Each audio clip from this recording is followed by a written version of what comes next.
Back here at the special red carpet premiere of The Happening for his hometown fans, Mark Wahlberg is just having a great time. He is raising money for his Mark Wahlberg Youth Foundation. He had a tough time growing up in Dorchester as a kid, and he wants to help others.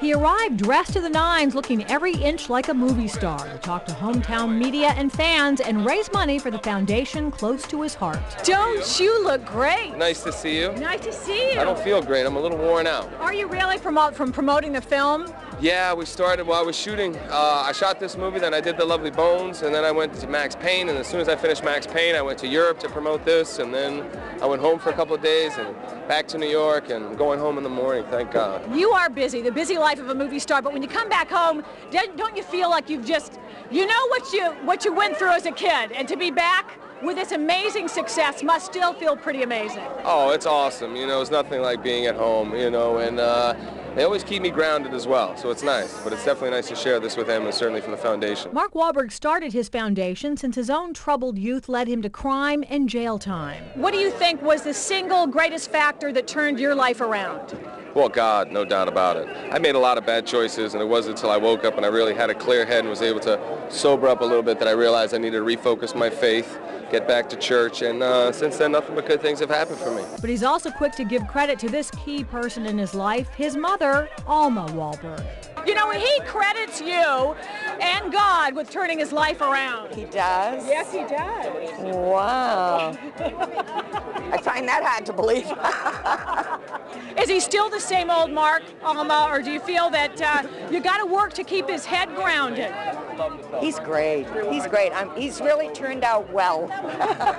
To say the least. Yep, he has. Yep. And he really says you had something to do with it. You raised 9 kids on your own. You're pretty amazing, Alma. You think so, Sara? Yeah, I do. I do. Thank you. You excited about seeing the movie? Yes, I am.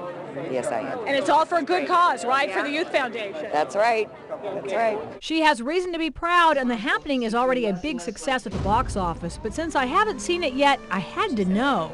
Now, in The Sixth Sense, Bruce Willis dies. Don't tell me you're dead the entire time for The Happening. Please don't tell me. I'm not dead the entire time, and I don't die. It's a beautiful thing because of my character's faith and hope in humanity and the world. So it's a very different part from what you're used to seeing me play. Yeah, a difficult one too, I'll bet.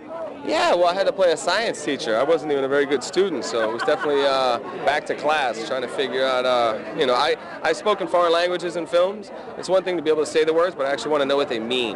So I hit the books. But that's what acting has done for me. It's really helped me to kind of, you know, educate myself in so many different ways and see the world. It's a beautiful thing. Run.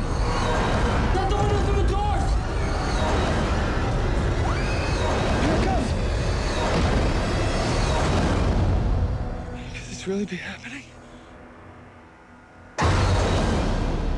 Well, the movie screening is about to get underway, and as Mark said, he's been so tired promoting this film everywhere. As a matter of fact, recently our Bessie Tsionis sat down with Mark in New York City to have a very personal conversation to talk about the direction in which his life is heading.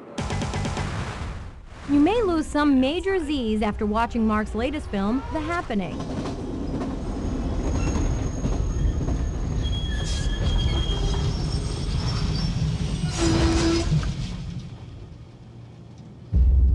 Were we supposed to stop here? What's going on? You can't just leave us here. Sir, we lost contact. With whom? Everyone. From director M. Night Shyamalan, The Happening is a heart-pounding thriller about a family on the run from an unstoppable event that threatens mankind. First stage is loss of speech. Claire? Claire? The second stage is physical disorientation. The third stage is fatal.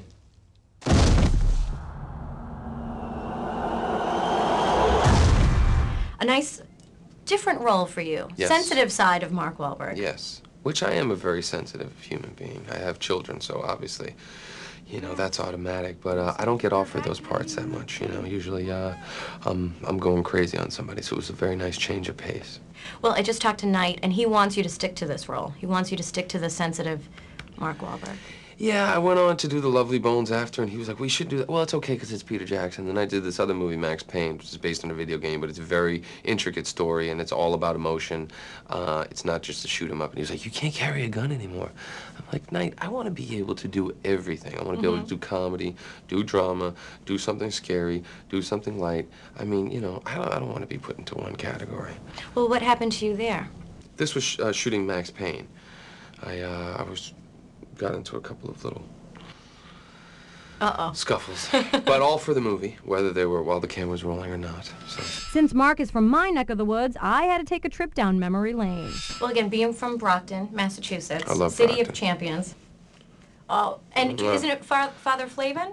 Yep, St. Edith Stein, my second home parish, right on Main Street in Brockton. I love Brockton. I still have my Dare T-shirt that says Home of the Champions on the back. Rocky Marciano, Marvin Hagler, many other greats from Brockton. I love Brockton. City of Champions, boxers. I need to ask you about the fighter. A boxing ring in your own house? How cool is that? Yes. Well, you know, originally I was going to play Vinnie Curto, who had trained at one point in Brockton with the Petronelli brothers and Marvin Hagler as well. I was going to do that with Robert De Niro, and then I was going to play a fighter in another film. This has been a dream of mine. I've always wanted to be an athlete, so anytime I get to play one is a consolation prize. But the great Irish Mickey Ward, who's from Lowell, Massachusetts, I was given the opportunity to play him in a film. I've been training for it for 2 years. And, you know, I want to look like the champ. You know, I don't want to shortchange him. You know, he's going to be training with me about 3 or 4 weeks out from the start of the film, and he's going to be there every day, and I want to do him justice. It's very cool. And congratulations, you're expecting your third baby. Yes, I'm very excited. Another son. Nervous, excited?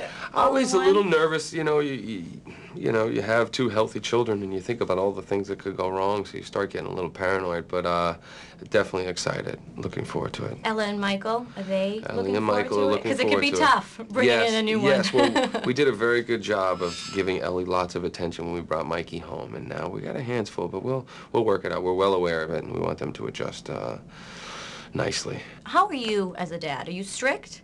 Are you... I try to be.